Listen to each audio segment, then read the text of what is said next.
ओम शांति। मैं हूँ बीके सारिका और आप सभी प्यारे भाई बहनों का अतिथि देवो भव की श्रृंखला में बहुत बहुत स्वागत और अभिनंदन करती हूँ। आप सभी जैसा जानते हैं, आप हमारे साथ रूबरू होते हैं इस कार्यक्रम के माध्यम से और विशेष हमारे गणमान्य अतिथियों से। आज हमारा सौभाग्य है कि हमारे बीच विशेष आए हैं 1988 बैच के इंडियन डिफेंस अकाउंट सर्विसेज के सीनियर ऑफिसर श्रीमती देविका रघुवंशी जी। विशेष आपका लास्ट अपॉइंटमेंट रहा कंट्रोलर जनरल डिफेंस अकाउंट्स और आज वो हमारे बीच मौजूद हैं, तो मैं आप सभी से उनको रूबरू कराना चाहूँगी। तो देविका जी, आज के इस सुंदर सत्र में आपका बहुत बहुत दिल से स्वागत और अभिनंदन। नमस्कार। देविका जी, आपको हम बहुत सुंदर तरीके से दिल्ली में रूबरू होते हैं। तो आप इतने ऊंचे पद से आपने रिटायरमेंट लिया, कंट्रोलर जनरल डिफेंस अकाउंट्स, तीनों ही डिफेंस सर्विसेज जो आर्मी नेवी एयरफोर्स का फाइनेंशियल इम्प्लीमेंट्स होते हैं, आप उनको डील करते थे। तो इतने व्यस्त और इतने इम्पॉर्टेंट अपॉइंटमेंट में रहते हुए आपका रुझान आध्यात्मिकता की तरफ कब हुआ और कैसे हुआ? मैं बताना चाहूँगी कि आध्यात्मिकता की तरफ रुझान शायद थोड़ा सा तो बचपन से ही था और हमेशा से ऐसा महसूस करती थी कि मेरे ऊपर जैसे किसी परमपिता परमात्मा की किसी की छत्र छाया हमेशा से रही है जी। और बीच में कुछ जब जीवन में ऐसा पड़ाव आ गया कि अपने जीवन के कैरियर के पिनेकल पे आप पहुंच गए जी। तो आपको ये महसूस होने लगता है कि अब व्हाट नेक्स्ट, आगे क्या है, क्या जीवन को एक नया डायमेंशन देने की ज़रूरत है। तो वो जो रुझान था वो एक तरीके से एक दिशा चाहता था। जी जी जी। और बड़े पदों पे जब हम काम करते हैं तो बड़ी जिम्मेदारियों पे में जब बहुत सारे लोगों से मिलते हैं तो आपको जीवन को भी और उस जीवन से जुड़े हुए बहुत सारे बड़े लोगों से मिलने का और उनके जीवन को भी देखने का अवसर मिलता है। जी जी। तो इसी दौरान जब मैंने मेरा देखती थी जब मैं सभी लोगों से मिलते हुए और इसमें दौरान कुछ फॉरेन भी विजिट्स हुई तो उस फॉरेन में जो हमारा एक अलग सोच होती है कि वहाँ पे सब कुछ बहुत खुशहाल है, बहुत अच्छा है, लेकिन जब उनसे भी मिलते हैं तो देखते हैं कि वहाँ भी दुख पीड़ा बहुत है। ज़्यादा। तो दूर से दिखने वाली वो जो बहुत हसीन चीज़ें होती हैं वो इतनी हसीन जीवन होता नहीं है जी। और खुद का भी एक तरीके से ऐसा मेरा जीवन भी चाहता था कि एक अलग से वैराग्य सा आने लगा था कि कुछ डायमेंशन लाइफ को देना है। तो इसी दौरान मैं जैसे कहते हैं आप एक्सप्लोर करने लगते हो कि आप किस डायरेक्शन में अपने इस जो कहते हैं स्पिरिचुअल आपका जो एक्सप्लोरेशन है कहाँ ले जाते हैं। तो मैं उसी दिशा में बहुत कुछ मैंने एक्सपेरिमेंट करना शुरू किया, बहुत सारी किताबें पढ़ना शुरू किया और करते करते फिर मैं ब्रह्मा कुमारीज के इंस्टीट्यूशन से भी रूबरू हुई। पर देविका जी, ब्रह्मा कुमारीज का डायरेक्ट कनेक्शन और उससे पहले आपका स्पिरिचुअलिटी की तरफ सर्चिंग, तो बहुत सारे आज संस्थान हैं और बहुत सारे ऐसे इंस्टीट्यूशंस हैं जहाँ पर योग सिखाया जाता है। तो आपका रुझान सिर्फ आध्यात्मिकता के लिए या फिर ब्रह्मा कुमारीज की तरफ ही क्यों हुआ? क्योंकि बहुत सारी चीज़ें आज हैं दुनिया में जो हमें थोड़ा अपनी तरफ खींचती हैं। तो सिर्फ ब्रह्मा कुमारीज प्लेटफॉर्म को ही आपने क्यों चुना? जी, ये भी नतीजा खोज का ही था। परमात्मा की खोज में जब हम निकलते हैं तो पहले तो ये नहीं समझ में आता है कि कहाँ जाएं, क्योंकि जैसे आपने कहा कि गली गली में गुरु है और YouTube चैनल तो भरा हुआ है, आपको हर तरीके का योग भी सिखा देगा और ज्ञान तो भरा हुआ ही है।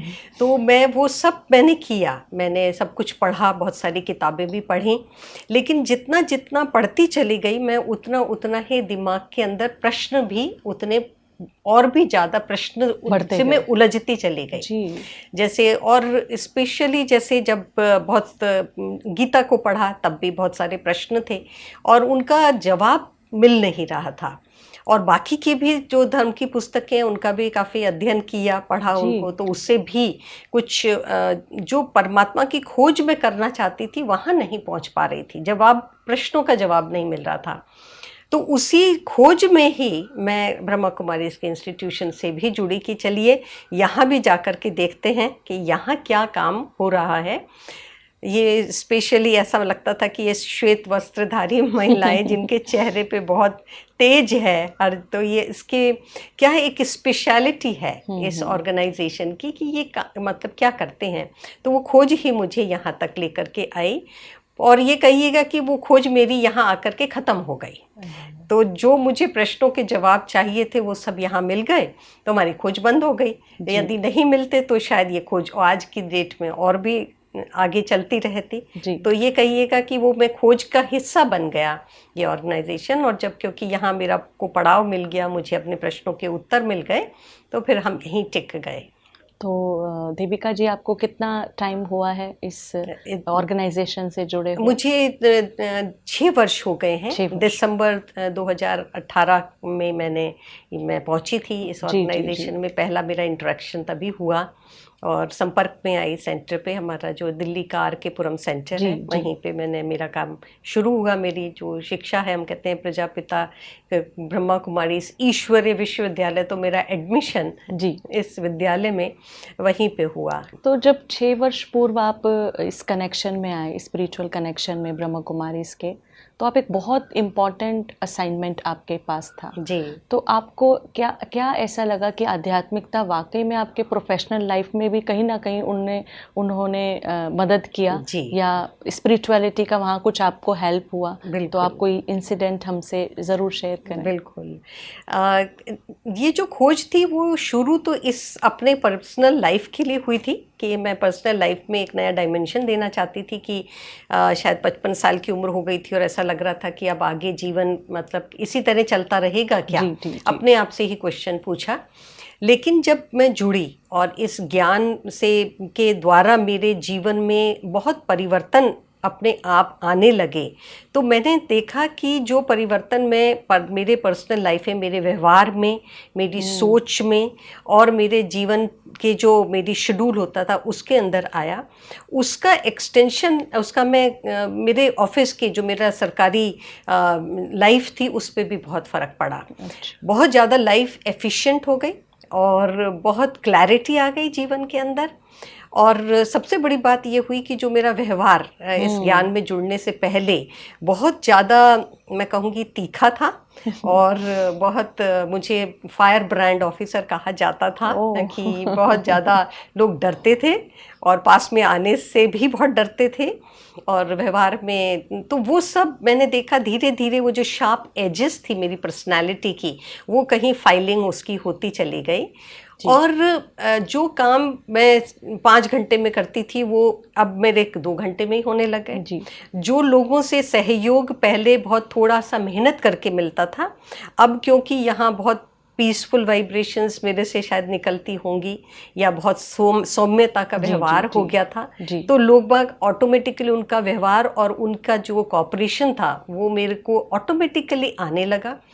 जो लोग मेरे साथ जुड़े हुए थे सरकारी तंत्र में या बाहर के तंत्र में, तो उनको भी ये I will become more approachable to them. तो उनकी प्रॉब्लम्स को सुनना, समझना और उसके लिए समाधान भी निकालना। तो ये मैं कहूँगी कि स्पिरिचुअलिटी ने मेरे ऑफिशियल जो व्यवहार था उसमें बहुत हेल्प किया। धीरे धीरे मैंने महसूस किया कि मेरा जो ऑफिशियली जो संपर्क में मैं आती हूँ उसको मैं कहने लगी ये मेरा टेस्ट बेड है।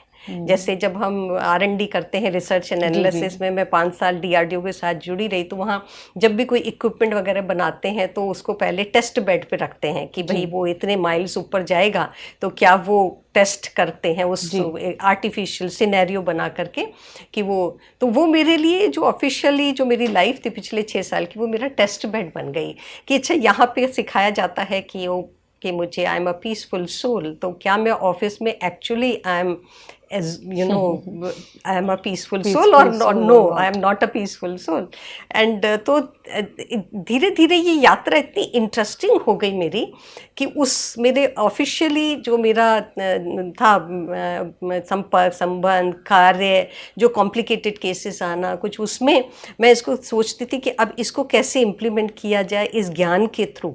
तो वो मेरा टेस्ट बेड बन गया और उसमें बहुत सफलता मिली, काम बहुत आसान हो गए, मेहनत जीवन से निकल गई, लोगों का मतलब बहुत मेरे को सहयोग मिलने लगा।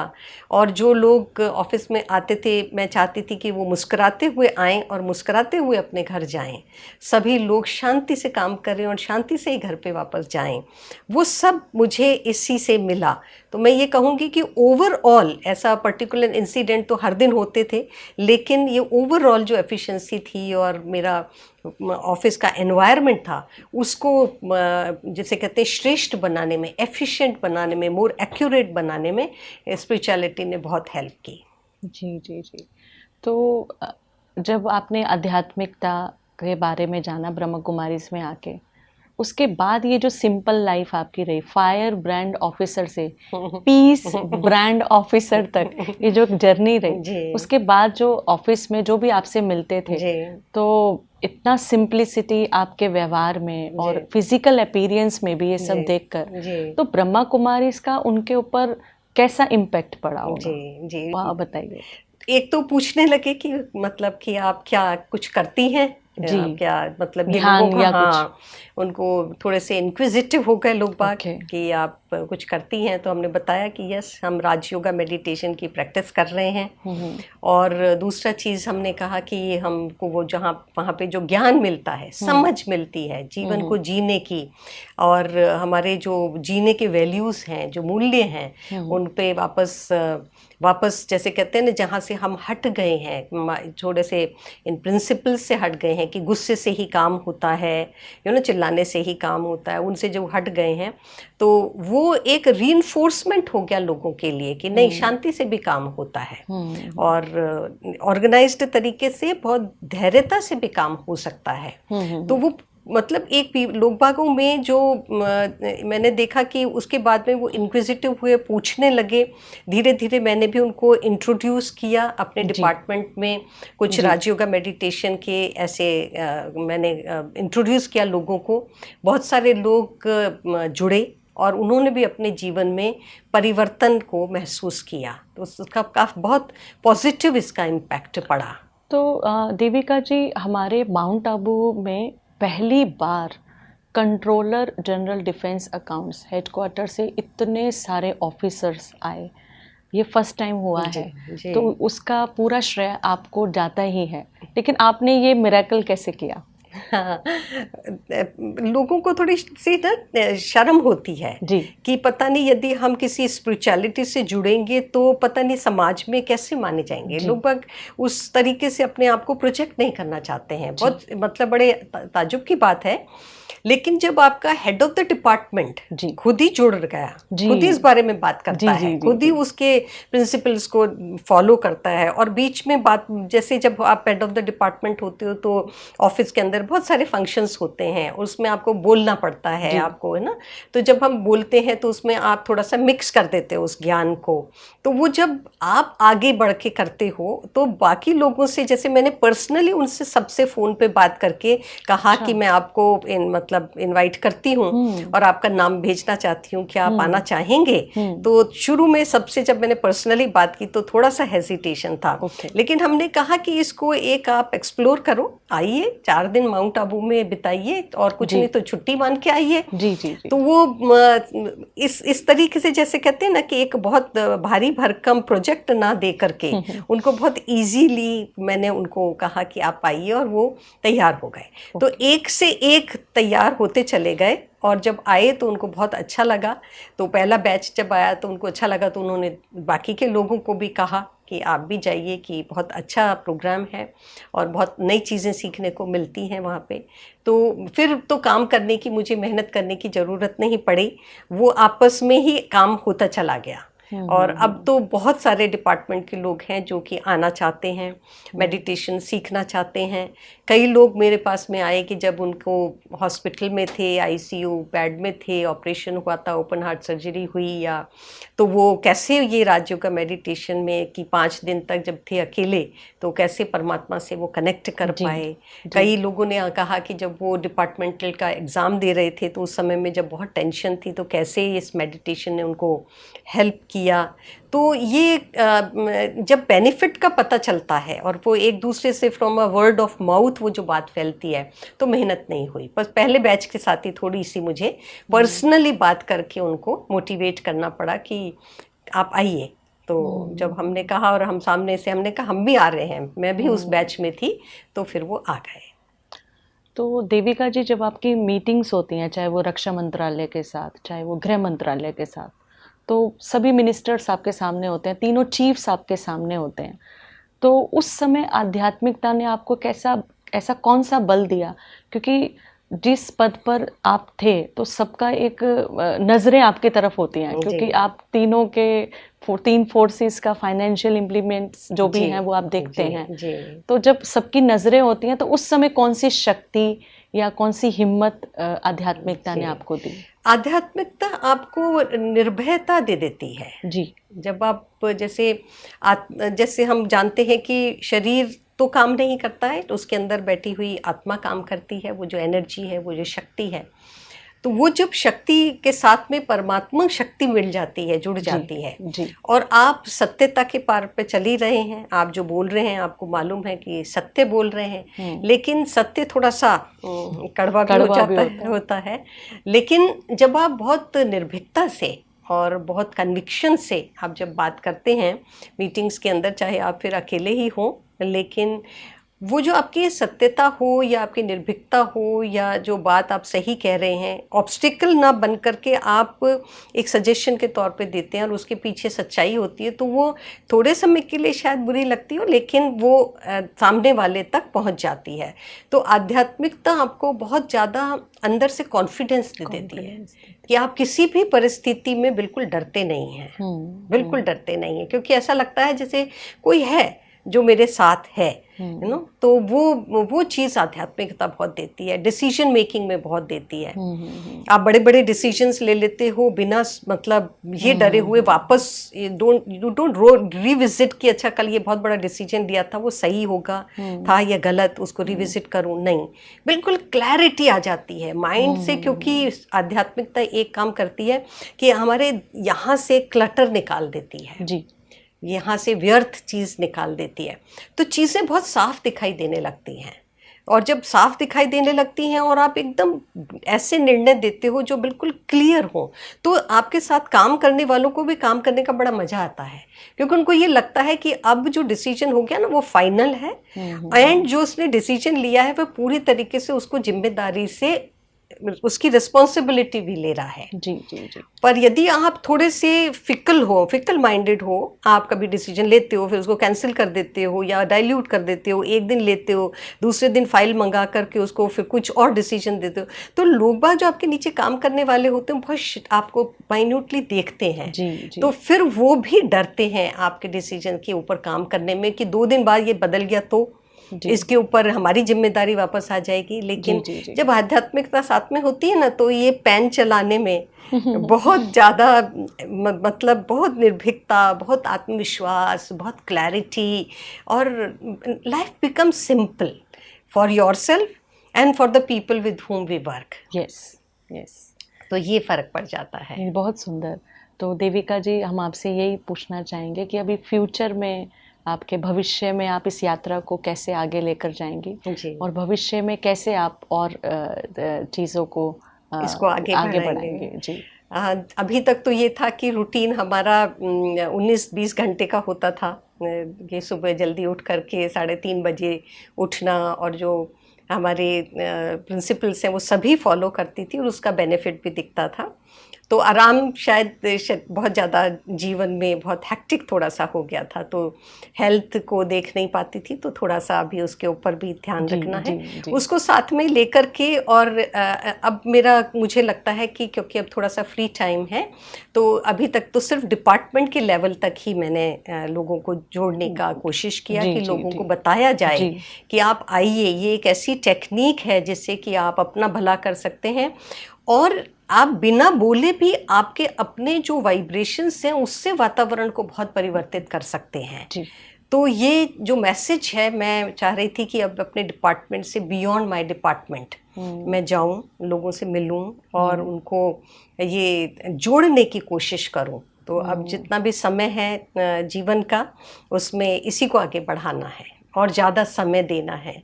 देविका जी, मैं आपसे ज़रूर पूछना चाहूँगी कि जब आप आध्यात्मिकता से जुड़े और सेंटर आर.के. पुरम रेगुलर जाने लगे और फिर ऑफिस में भी आप बहुत ज़्यादा बिजी रहते थे, तो कई बार होता है कि जब हम आध्यात्मिकता से जुड़ जाते हैं तो कई लोगों का ऐसा पर्सपेक्टिव रहता है कि शायद हम सोशली डिटैच हो जाएंगे या फिर हमारी लाइफ में बहुत सारी चीज़ें चेंज हो जाएंगी, और विशेष ब्रह्मा कुमारी इसके लिए खान पान की शुद्धता का विशेष ध्यान रखते हैं।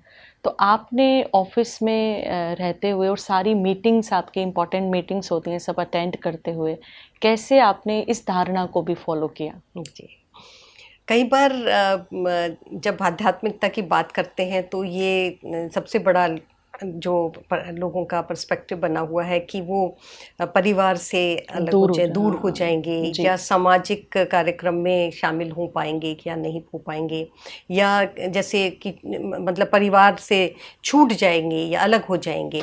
तो मैं ये बताना चाहूँगी कि ये आपकी चॉइस है कि आप किस हद तक उसको फॉलो कर सकते हैं। ऐसा नहीं है कि सभी को बिल्कुल स्ट्रिक्टली उसको फॉलो करना है, पर क्योंकि मुझे उसको फॉलो करके बहुत बेनिफिट मिला, और शायद जुड़ने से पहले से ही मुझे बाहर का खान पान वो पसंद नहीं होता था, बहुत कम खाती थी मैं, तो मेरे लिए वो एक बहुत बड़ा चेंज लगा नहीं। सुबह उठने का भी मैं पहले से ही मुझे आदत थी, जब पढ़ती थी तब भी, और जब सिविल सर्विसेज की तैयारी कर रही थी तब भी मैं जल्दी उठ करके ही पढ़ाई करती थी, तो वो भी मेरे लिए बहुत चैलेंजिंग नहीं था।